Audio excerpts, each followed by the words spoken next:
விக்கிரவாண்டி இடைத்தேர்தல் நாளை நடைபெறவுள்ள நிலையில் அதற்கான ஏற்பாடுகள் இறுதிக்கட்டத்தை எட்டியுள்ளது. வாக்குச்சாவடிகளில் பயன்படுத்தும் பொருட்களை தயார் செய்யும் பணிகளில் அலுவலர்கள் ஈடுபட்டுள்ளனர். இடைத்தேர்தலையொட்டி விக்கிரவாண்டி தொகுதியில் 276 வாக்குச்சாவடிகள் அமைக்கப்பட்டுள்ளன. வாக்குப்பதிவுக்காக 1349 மின்னணு வாக்குப்பதிவு இயந்திரங்கள் பயன்படுத்தப்பட உள்ளன.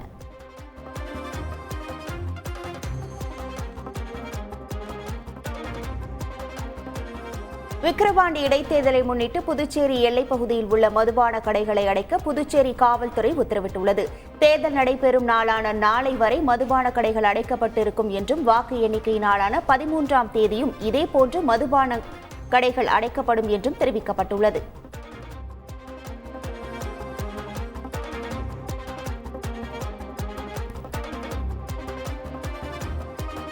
தோல்வி பயம் காரணமாக விக்கிரவாண்டி இடைத்தேர்தலில் அதிமுக போட்டியிடவில்லை என்று அந்த தொகுதியில் பிரச்சாரம் மேற்கொண்ட அமைச்சர் உதயநிதி ஸ்டாலின் கூறினார். விக்கிரவாண்டியில் பிரச்சாரம் மேற்கொண்ட அவர் அதிமுக தொடர்ந்து தோல்விகளை தழுவி வருவதாகவும் அதிமுகவுக்கு மக்களை கண்டும் பாஜகவை கண்டும் பயம் எனவும் விமர்சித்தார்.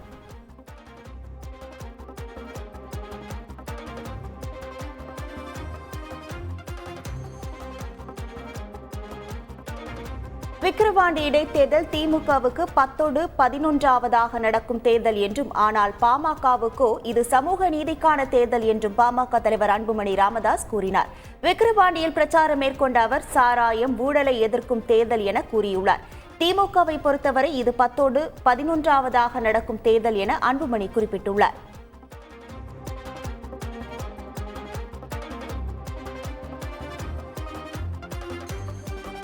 இரண்டு நாள் பயணமாக ரஷ்யா சென்றுள்ள பிரதமர் மோடியை அதிபர் புட்டின் உற்சாகமாக வரவேற்று கலந்துரையாடினார். விமான நிலையத்தில் பிரதமர் மோடிக்கு சிவப்பு கம்பள வரவேற்பு அளிக்கப்பட்டது. பின்னர் மாஸ்கோவில் உள்ள கால்டன் ஹோட்டலில் பிரதமர் நரேந்திர மோடி 2 நாட்கள் தங்க உள்ள நிலையில் அங்கு ரஷ்யாவில் உள்ள இந்தியர்கள் சார்பில் பிரதமர் மோடிக்கு உற்சாக வரவேற்பு அளிக்கப்பட்டது.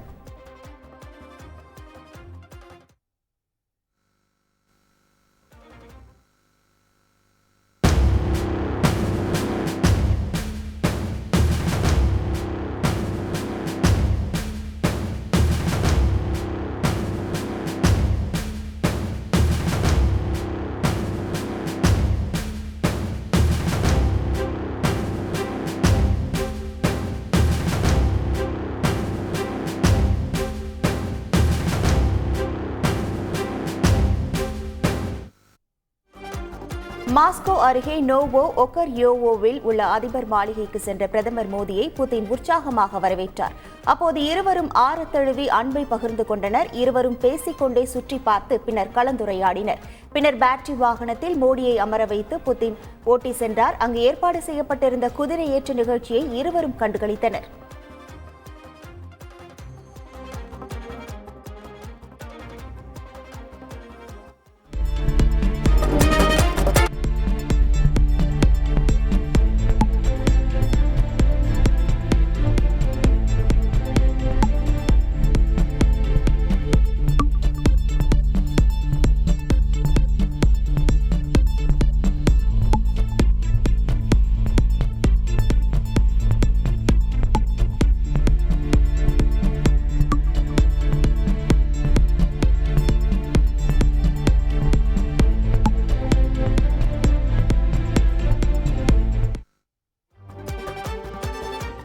மூன்று புதிய குற்றவியல் சட்டங்கள் குறித்து ஆராய ஓய்வு பெற்ற நீதிபதி சத்யநாராயணன் தலைமையில் ஒரு நபர் குழுவை அமைத்து தமிழ்நாடு முதலமைச்சர் மு க ஸ்டாலின் உத்தரவிட்டுள்ளார். 3 புதிய குற்றவியல் சட்டங்களில் மாநில அளவில் பெயர் மாற்றம் உட்பட என்னென்ன திருத்தங்கள் கொண்டுவர வேண்டும் என்பதை இந்த குழு ஆராய்ந்து அரசுக்கு பரிந்துரைக்கும். இந்த குழு சட்டங்களை தெளிவாக ஆராய்ந்து பல்வேறு தரப்பினருடன் ஆலோசித்து தனது அறிக்கையை 1 மாதத்திற்குள் வழங்கும் என்றும் தெரிவிக்கப்பட்டுள்ளது. ரவுடிகளுக்கு அவர்களுக்கு புரியும் மொழியில் நடவடிக்கை எடுப்பேன் என்று புதிதாக பொறுப்பேற்றுள்ள பெருநகர சென்னை காவல் ஆணையர் அருண் கூறியுள்ளார். 110வது சென்னை காவல் ஆணையராக ஏடிஜிபி அருண் பொறுப்பேற்றுக் கொண்டார். பின்னர் செய்தியாளர்களை சந்தித்த அவர் சென்னை மாநகரில் சட்டம் ஒழுங்கை பேணி காப்பது, குற்றத்தடுப்பு நடவடிக்கைகள், போக்குவரத்து சிக்கல்கள் ஆகியவற்றிற்கு முன்னுரிமை கொடுப்பேன் என்று கூறினார்.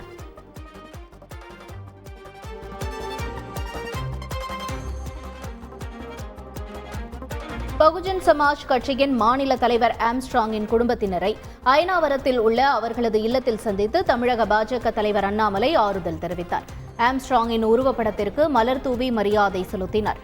பின்னர் செய்தியாளர்களுக்கு பேட்டியளித்த அவர் ஆம்ஸ்ட்ராங் கொலை வழக்கை சிபிஐக்கு மாற்றக் கோரி மத்திய இணையமைச்சர் எல் முருகன் தலைமையிலான பாஜக மூத்த தலைவர்கள் டெல்லி செல்ல இருப்பதாக கூறினார். கூட்டணியில் இருப்பதாலேயே ஆம்ஸ்ட்ராங் படுகொலை குறித்து விசிக தலைவர் கருத்து சொல்லக்கூடாது என்பதில்லை என்றும் அவரது கருத்தை திமுக தவறாக பார்க்காது என்றும் அமைச்சர் மனோ தங்கராஜ் தெரிவித்துள்ளார். திருமாவளவனின் கருத்தை முதல்வர் தீவிரமாக பரிசீலிப்பார் என்றும் சாதி மத ரீதியான ஒருங்கிணைந்த மக்கள் விரும்பவில்லை என்றும் அமைச்சர் மனோ தங்கராஜ் தெரிவித்தார்.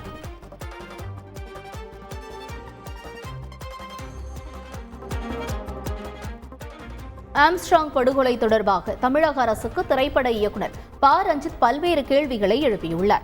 திட்டமிட்டு ஏவியவர்கள் யார்? வேறு பின்னணி இல்லை என்கிற முடிவுக்கு காவல்துறை வந்துவிட்டதா? இதற்கு பின்னால் ஆருத்ரா இருக்கிறது என்பது குறித்த பார்வையில் காவல்துறையின் நிலைப்பாடு என்ன என்று கேள்வி எழுப்பியுள்ளார். திமுக ஆட்சியில் அமரதலித் மக்களின் வாக்குகள் முக்கிய காரணம் என்று குறிப்பிட்டுள்ள ப. ரஞ்சித், வெறும் வாக்குகள் மட்டும்தான் சமூக நீதியா என்று திமுகவிற்கு தானும் வாக்களித்த ஆதங்கத்தில் கேட்பதாக கூறியுள்ளார். தென்காசி மாவட்டத்திலிருந்து சசிகலா தனது சுற்றுப்பயணத்தை ஊராட்சி ஒன்றிய வாரியாக தொடங்க உள்ளார்.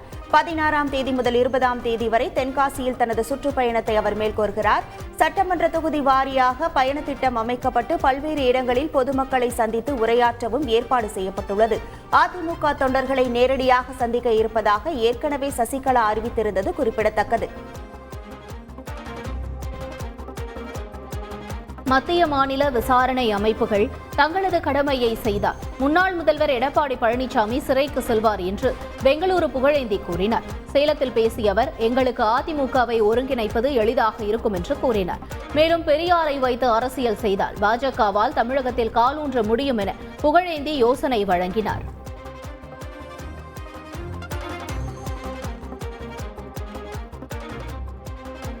நீட் தேர்வு ஆள் மாறாட்ட வழக்கை கிடப்பில் போட்டது ஏன் என தேசிய தேர்வு முகமைக்கு உயர்நீதிமன்ற மதுரை கிளை கேள்வி எழுப்பியுள்ளது. இந்த வழக்கில் குற்றம் சாட்டப்பட்ட தருண் மோகன் தன்னை வழக்கிலிருந்து விடுவிக்குமாறு மனு தாக்கல் செய்தார். இந்த மனுவை விசாரித்த நீதிபதி புகழேந்தி, குற்றச்சம்பவம் நடந்து 5 ஆண்டுகள் ஆகியும் இறுதி அறிக்கை சமர்ப்பிக்கப்படவில்லை, இதுகுறித்து தேசிய தேர்வு முகமை பதிலளிக்க வேண்டும் என தெரிவித்தார்.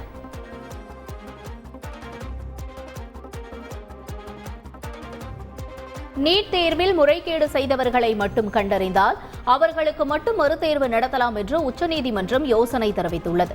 நீட் மறுதேர்வு நடத்த உத்தரவிடக் கோரிய மனுவை விசாரித்த உச்சநீதிமன்றம் இந்த யோசனையை கூறியுள்ளது. மத்திய அரசும் தேசிய தேர்வு முகமையும் பதிலளிக்க வேண்டும் என்று உத்தரவிட்ட நீதிபதிகள் இந்த வழக்கின் நிலவர அறிக்கையை சிபிஐ தாக்கல் செய்ய வேண்டும் என உத்தரவிட்டு விசாரணையை ஜூலை 10ஆம் தேதிக்கு தள்ளி வைத்தார்.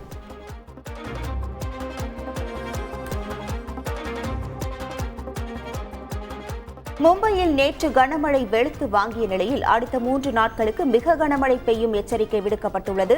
மும்பை, ராய்காட், ரத்னகிரி, சிந்துதுர்க் பகுதியில் மிக கனமழை பெய்யும் என தெரிவிக்கப்பட்டுள்ளது. இதனால் முன்னெச்சரிக்கை நடவடிக்கையால் மும்பையில் உள்ள பள்ளிக்கூடங்கள் அனைத்திற்கும் விடுமுறை அளித்து மாநகராட்சி உத்தரவிட்டுள்ளது.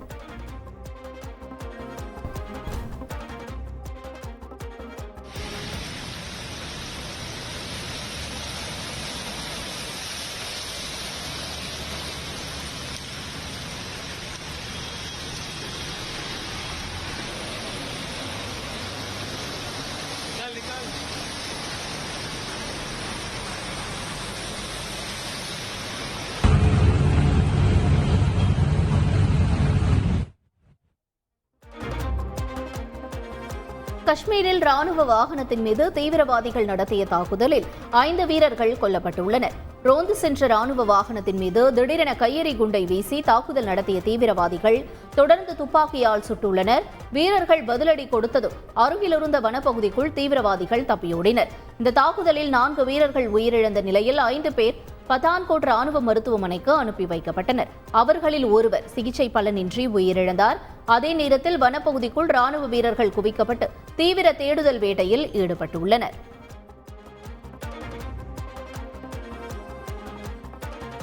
ராணுவ வீரர்கள் மீது தீவிரவாதிகள் நடத்திய தாக்குதலுக்கு மக்களவை எதிர்க்கட்சித் தலைவர் ராகுல் காந்தி கண்டனம் தெரிவித்துள்ளார். ராணுவம் மீது தீவிரவாதிகள் நடத்திய தாக்குதல் செய்தி அறிந்து வேதனை அடைந்ததாக மக்களவை எதிர்க்கட்சித் தலைவர் ராகுல் காந்தி தெரிவித்துள்ளார். தாய்நாட்டுக்காக உயிர் தியாகம் செய்த வீரர்களுக்கு அஞ்சலி செலுத்துவதாக கூறியுள்ள அவர், உயிரிழந்த வீரர்களின் குடும்பத்தாருக்கு இரங்கல்களை தெரிவிப்பதாக எக்ஸ் தளத்தில் பதிவிட்டுள்ளார்.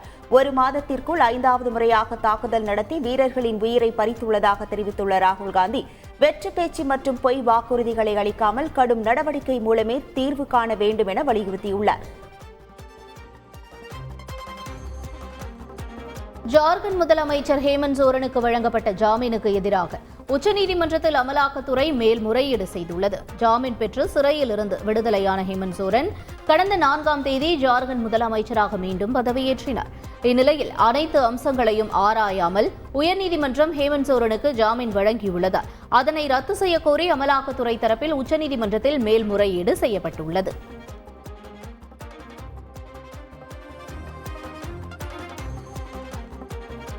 TNPL கிரிக்கெட் தொடரின் 6வது லீக் போட்டியில் சேலம் ஸ்பார்ட்னர்ஸ் அணி அபார வெற்றி பெற்றது. சேலத்தில் நடைபெற்ற இந்த போட்டியில் சேலம் ஸ்பார்ட்னர்ஸ் மற்றும் திண்டுக்கல் டிராகன்ஸ் அணிகள் மோதின.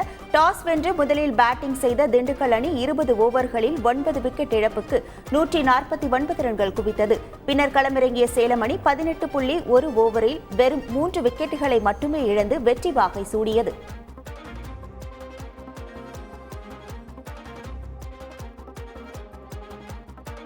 TNPL தொடரின் இன்றைய லீக் போட்டியில் மதுரை பேந்தர்ஸ் மற்றும் திருச்சி கிராண்ட் சோலாஸ் அணிகள் பலப்பரீட்சை நடத்துகின்றன.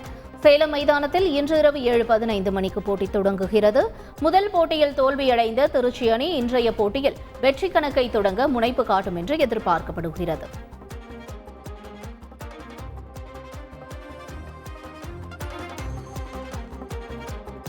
இரண்டாயிரத்தி 25ஆம் ஆண்டு சாம்பியன்ஸ் டிராபி தொடருக்கு இந்திய அணிக்கு ரோஹித் சர்மா கேப்டனாக செயல்படுவார் என BCCI செயலாளர் ஜெய்ஷா உறுதிப்படுத்தியுள்ளார்.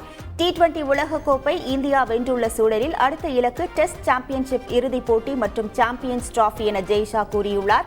ரோஹித் சர்மா தலைமையில் இந்த இரு தொடர்களிலும் இந்தியா சாம்பியன் ஆகும் என நான் நம்புவதாகவும் ஜெய்ஷா தெரிவித்துள்ளார்.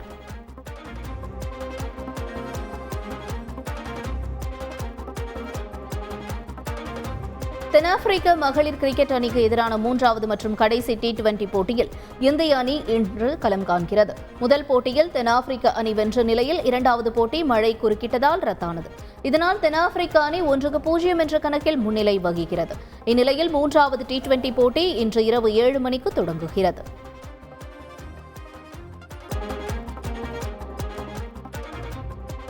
கள்ளக்குறிச்சி விஷச்சாராய விவகாரம் தொடர்பாக மேலும் ஒருவரை CBCID போலீசார் கைது செய்துள்ளனர்.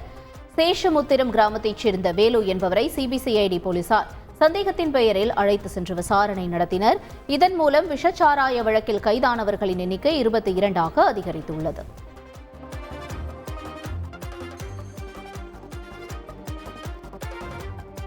சிவகங்கை மாவட்டம் திருப்பத்தூரில் மது பாட்டிலுக்குள் கிடந்த பள்ளியால் அதிர்ச்சி ஏற்பட்டது. சக்திவேல் என்பவர் வாங்கி அருந்திய மது பாட்டிலில் பள்ளி கிடந்துள்ளது. பள்ளியுடன் மதுவை அருந்திய அவர் மருத்துவமனையில் சிகிச்சை பெற்று வரும் நிலையில் இணையத்தில் இதுகுறித்து வீடியோ வெளியிட்டுள்ளார்.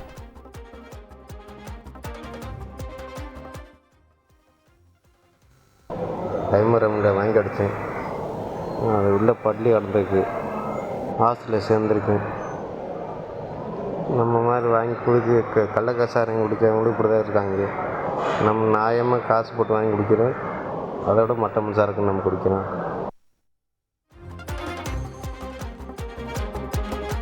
திண்டுக்கல் மாவட்டம் வத்தலகுண்டு அருகே ஆக்கிரமிக்கப்பட்ட பொது பாதையை மீட்க கோரி நிலக்கோட்டை வட்டாட்சியர் அலுவலகத்தில் பொதுமக்கள் போராட்டத்தில் ஈடுபட்டனர். தெப்பத்துப்பட்டி கிராமத்தில் 30 ஆண்டுகளாக பயன்படுத்தி வந்த பொது பாதையை தனிநபர் ஆக்கிரமித்துள்ளதாக அவர்கள் குற்றஞ்சாட்டினர்.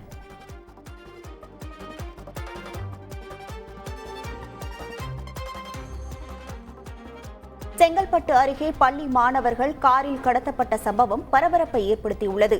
ஓடலூரை சேர்ந்த ஆட்டோ ஓட்டுநர் வேலனின் மனைவி ஆர்த்தி தனது குழந்தைகளை அழைத்து சென்றாரா அல்லது வேறு யாராவது கடத்தி சென்றார்களா என போலீசார் தீவிர விசாரணை நடத்தி வருகின்றனர்.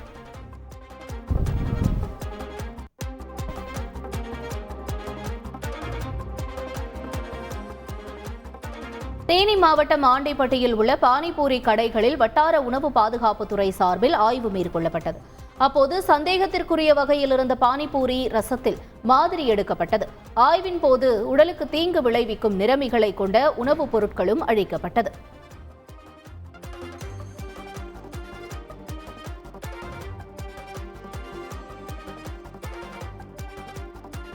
தாம்பரம் திருநீர்மலை பகுதியில் பிளாஸ்டிக் கிடங்கில் பயங்கர தீ விபத்து ஏற்பட்டு கரும்புகை சூழ்ந்ததால் பரபரப்பு ஏற்பட்டது. தீ கொழுந்துவிட்டு எரிந்ததால் அப்பகுதி மக்கள் தீயணைப்பு துறைக்கு தகவல் அளித்தனர். 10க்கும் மேற்பட்ட தீயணைப்பு வாகனங்களில் விரைந்து சென்ற 50க்கும் மேற்பட்ட தீயணைப்பு வீரர்கள் 4 மணி நேரம் போராடி தீயை அணைத்தனர்.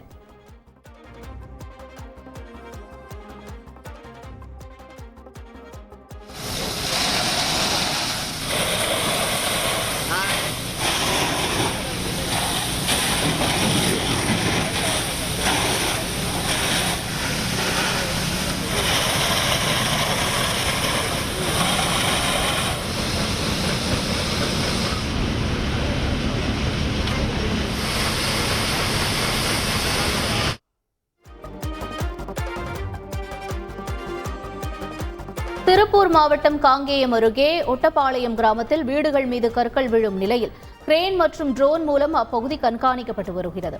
குட்டிச்சாத்தான் கற்களை வீசுவதாக பொதுமக்கள் அச்சமடைந்து கோயிலில் தஞ்சமடைந்த நிலையில் அப்பகுதியில் போலீசார் ரோந்து பணியில் ஈடுபட்டனர்.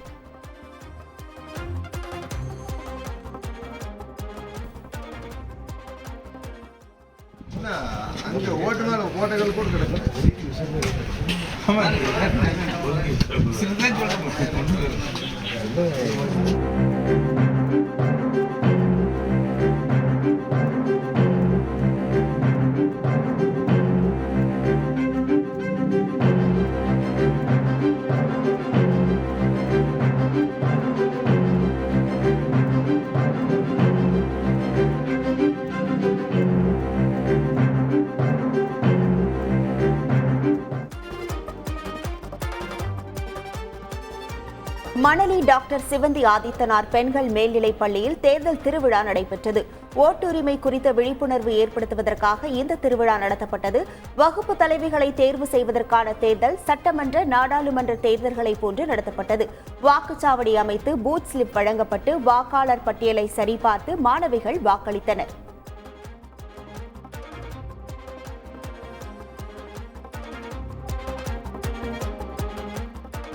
கரூரை அடுத்த மணவாடி பகுதியில் உள்ள தனியார் பள்ளியில் மாணவ மாணவிகளுக்கு அரசியல் கல்வி அளிக்கும் வகையில் மாதிரி தேர்தல் நடைபெற்றது. இதில் class governor, school leader, assistant leader ஆகிய பதவிகளுக்காக மாணவர்கள் போட்டியிட்டனர். அசல் தேர்வு போலவே வாக்குப்பதிவு நடைபெற்ற நிலையில் மாணவ மாணவிகள் ஆர்வத்துடன் வாக்களித்தனர்.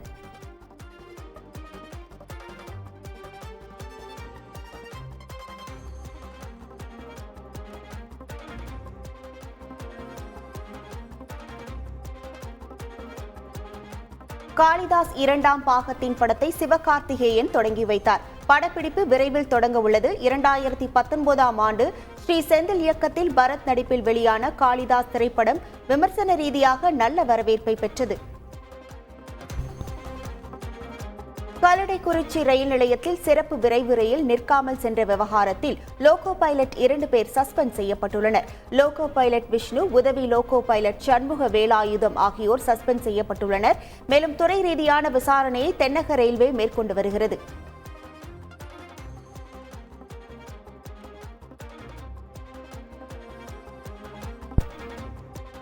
மாஞ்சோலை தேயிலை தோட்ட தொழிலாளர்களை வலுக்கட்டாயமாக வெளியேற்றக்கூடாது என உயர்நீதிமன்ற மதுரை கிளை உத்தரவிட்டுள்ளது.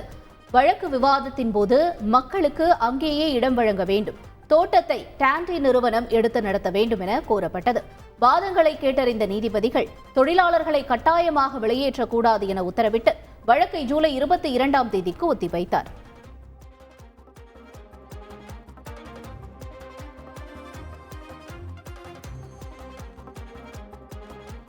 தேனி மாவட்டம் கம்பத்தில் புதிதாக கட்டப்பட்டு வரும் மருத்துவமனை கட்டிடத்தின் ஸ்லாப் இடிந்து விழுந்து தொழிலாளி ஒருவர் உயிரிழந்தார்.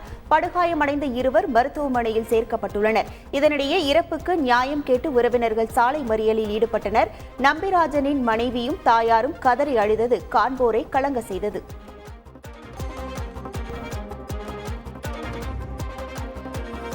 தென்காசி மாவட்டம் மகாதேவர்பட்டி கிராமத்தில் குடியிருப்பு அருகே அனுமதியின்றி இயங்கிய பட்டாசு ஆலை பூட்டி சீல் வைக்கப்பட்டது.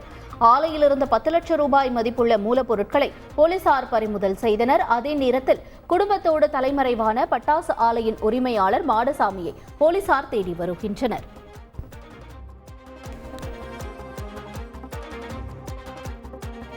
திருவள்ளூர் மாவட்டம் கும்மிடிப்பூண்டி அருகே தீக்குளித்து உயிரிழந்த ராஜ்குமாரின் உடல் இன்று அடக்கம் செய்யப்படும் என எதிர்பார்க்கப்படுகிறது. கடந்த 4ஆம் தேதி கும்மிடிப்பூண்டி தேர்வழி ஊராட்சியை சேர்ந்த ராஜ்குமார் தனது வீட்டை இடிக்க வந்த வருவாய்த்துறையினர் முன்னிலையில் தீக்குளித்தார். சிகிச்சை பலனின்றி அவர் உயிரிழந்த நிலையில் ராஜ்குமாரின் மனைவி இன்று உடலை வாங்கிக் கொள்வதாக தெரிவித்திருக்கிறார்.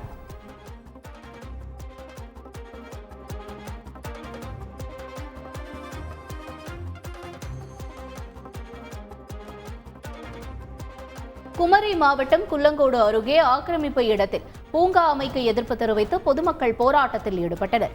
பூங்கா அமைத்தால் மதுப்பிரியர்களால் பாதுகாப்பு இல்லாத நிலை ஏற்படும் என மக்கள் குற்றம் சாட்டினர். கிள்ளையூர் எம்எல்ஏ ராஜேஷ்குமார் பேச்சுவார்த்தை நடத்தி உத்தரவாதம் அளித்ததைத் தொடர்ந்து போராட்டம் கைவிடப்பட்டது.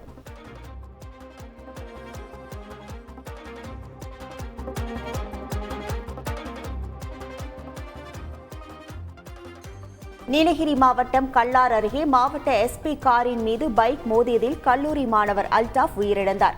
மேட்டுப்பாளையம் நோக்கி கார் சென்று கொண்டிருந்த போது ஊட்டியை நோக்கி சென்ற பைக் காரின் மீது மோதியது. இதில் 2 பேர் தூக்கி வீசப்பட்ட நிலையில் பைக் தீப்பற்றி எரிந்து சேதமடைந்தது. விபத்தில் சிக்கிய அல்தாஃப் மேல் சிகிச்சைக்காக கோவை அழைத்து செல்லும் வழியில் பரிதாபமாக உயிரிழந்தார்.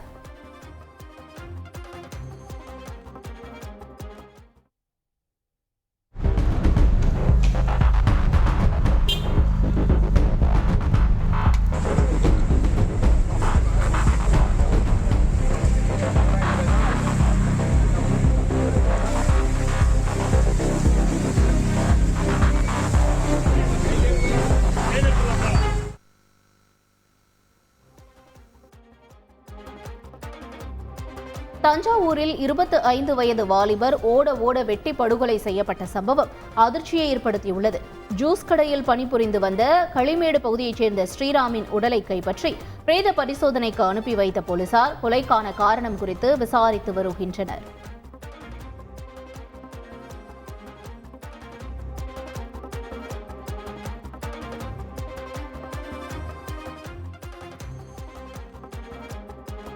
சென்னை ஆவடியில் கஞ்சா விற்ற பணத்தை கேட்டதால் ஏற்பட்ட தகராறில் இளைஞரை கொலை செய்த அவரது நண்பர்கள் கைது செய்யப்பட்டுள்ளனர்.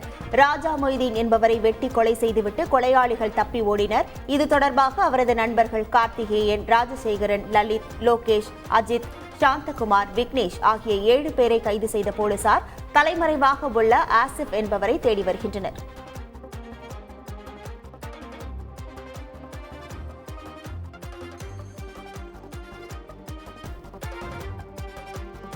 வடகலை தென்கலை தகராறு நடைபெறாத வகையில் போலீஸ் பாதுகாப்புடன் காஞ்சிபுரம் விளக்குழி பெருமாள் கோயில் வீதியுலா நடைபெற்றது. போலீசார் குவிக்கப்பட்டு வீதியுலா நடைபெற்றது. போலீசார் கயிறு கட்டி கொண்டு சென்றபோது தென்கலை பிரிவினர் முதலிலும் வடகலை பிரிவினர் 2ஆவதாகவும் பிரபந்தம் பாடி சென்றனர். பலத்த பாதுகாப்புடன் ஸ்ரீதேவி பூதேவியுடன் விளக்குழி பெருமாள் வீதியுலா நடைபெற்றது.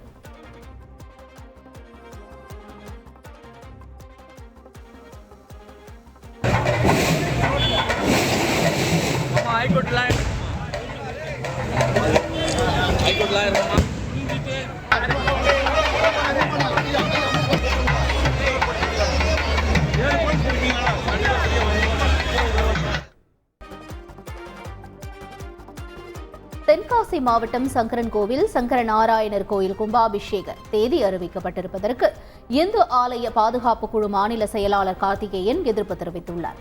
நீதிமன்றத்தில் வழக்கு நிலுவையில் இருக்கும்போது கும்பாபிஷேக தேதி அறிவிக்கப்பட்டதற்கு கண்டனம் தெரிவித்திருக்கிறார்.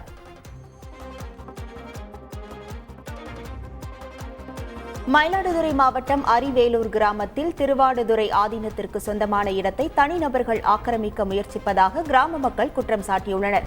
8 ஏக்கர் பரப்பிலான இடத்தை வீட்டு மனைகளாக மாற்றி அமைத்து விற்பனை செய்யும் முயற்சியில் சிலர் ஈடுபடுவதாகவும் அதனை தடுத்து நிறுத்த வேண்டும் எனவும் மாவட்ட ஆட்சியரிடம் மனு அளித்துள்ளனர்.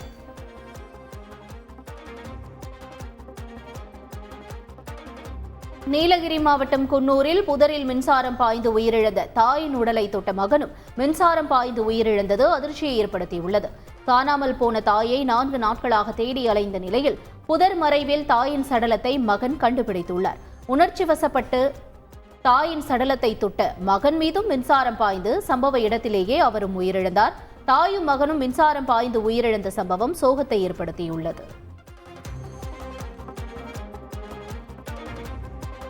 கேரளாவில் இளம் பெண்ணை கடுமையாக தாக்கிய சிபிஎம் செயற்பாட்டாளர் மற்றும் அவரது சகோதரர் மீது வன்கொடுமை தடுப்பு சட்டத்தின் கீழ் வழக்கு பதிவு செய்யப்பட்டுள்ளது. சகோதரர்கள் மீதான தாக்குதல் குறித்து புகார் அளித்த இளம்பெண் நடுரோட்டில் தாக்கப்பட்டுள்ளார். இது தொடர்பான வீடியோ சமூக வலைதளங்களில் வேகமாக பரவியது.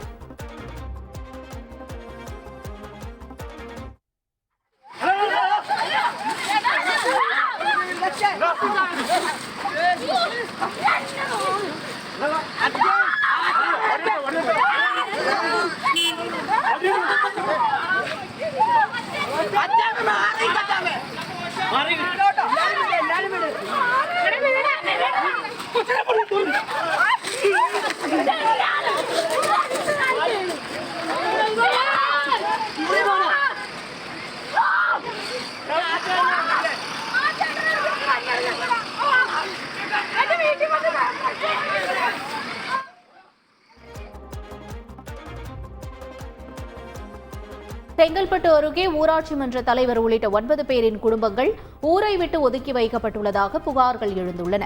பஞ்சாயத்து அலுவலகம் தொடர்பான பிரச்சனையில் அவர்கள் ஊரை விட்டு ஒதுக்கி வைக்கப்பட்டதாக கூறப்படுகிறது. இதுகுறித்து கூவாத்தூர் காவல் நிலையத்தில் புகார் அளித்ததால் பாதிக்கப்பட்ட குடும்பங்கள் மீது ஆயுதங்களால் தாக்குதல் நடத்தப்பட்டதாக தெரிகிறது. இதனையடுத்து ஆதிலட்சுமி உள்ளிட்ட 20க்கும் மேற்பட்டோர் மயிலாப்பூரில் உள்ள டிஜிபி அலுவலகத்தில் புகார் மனு அளித்தனர்.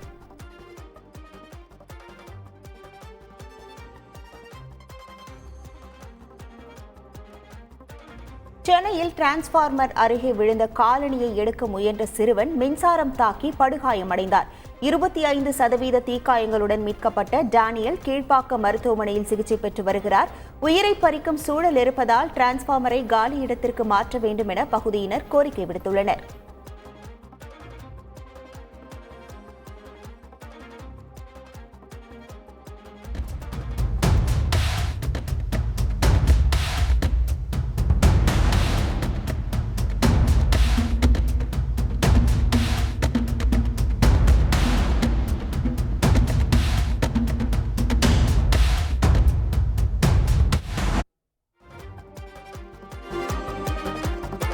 கோயில் நிதியை சொகுசு காரியங்களுக்கு செலவிடக்கூடாது என உச்சநீதிமன்றம் கருத்து தெரிவித்துள்ளது.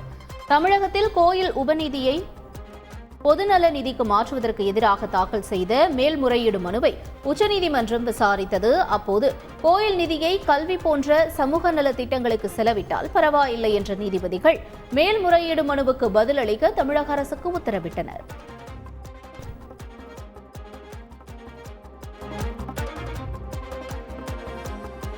திருவண்ணாமலையில் கூகுள் பே மூலம் லஞ்சம் வாங்கிய சார் பதிவாளர் அலுவலக பணியாளர்கள் லஞ்ச ஒழிப்புத் துறையினரிடம் சிக்கினர்.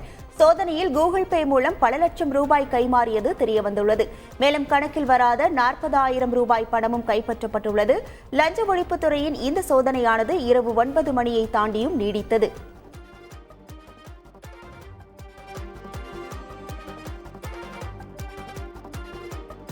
கேரள மாநிலம் பாலக்கோட்டிலிருந்து கோழிக்கோடு செல்லும் தேசிய நெடுஞ்சாலையில் இருசக்கர வாகனத்தில் இளைஞர் ஒருவர் சென்று கொண்டிருந்தார். அப்போது நாய் ஒன்று திடீரென குறுக்கே வந்தபோது கட்டுப்பாட்டை இழந்து இருசக்கர வாகனம் கவிழ்ந்து விபத்திற்குள்ளானது. சாலையில் தூக்கி வீசப்பட்ட இளைஞர் அதிர்ஷ்டவசமாக சிறு காயங்களுடன் உயிர் தப்பினார்.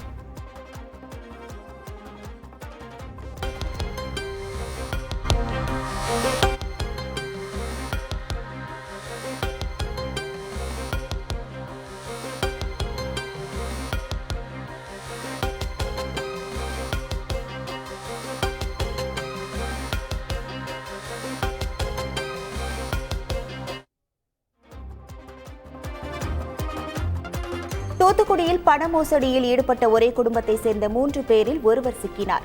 மில்லர்புரத்தில் இயங்கி வரும் தனியார் ஏற்றுமதி நிறுவன மேலாளர் மணிகண்டன் என்பவர் அளித்த புகார் குறித்து விசாரித்த போலீசார் ஒருவரை பிடித்துள்ளனர். 16 கண்டெய்னர்களை புக் செய்து அதற்காக 38,49,000 பணம் செலுத்தப்பட்டதும் வெறும் 6 கண்டெய்னர்களை வழங்கி இந்த குடும்பம் மோசடி செய்ததும் விசாரணையில் தெரியவந்துள்ளது.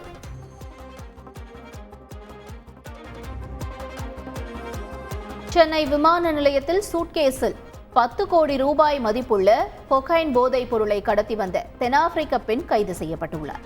விசாரணையில் சர்வதேச போதைப் பொருள் கடத்தல் கும்பலுடன் தொடர்புள்ள அந்த பெண் மும்பைக்கும் டெல்லிக்கும் இந்த போதைப் பொருளை கடத்தி செல்ல இருந்தது தெரிய வந்தது. இது தொடர்பாக மேலும் விசாரணை நடைபெற்று வருகிறது. பிள்ளைகள் மொபைல் மற்றும் இன்டர்நெட்டில் எதை பார்க்கிறார்கள் என்று பெற்றோர்கள் கண்காணிக்க வேண்டும் என முன்னாள் டிஜிபி சைலேந்திரபாபு அறிவுறுத்தியுள்ளார். பொள்ளாச்சி அருகே கிணத்துக்கடவில் செய்தியாளர்களிடம் பேசிய அவர், செல்போன் பெரிய வரப்பிரசாதமாகவும் மிகப்பெரிய ஆபத்தாகவும் உள்ளதாக கூறினார்.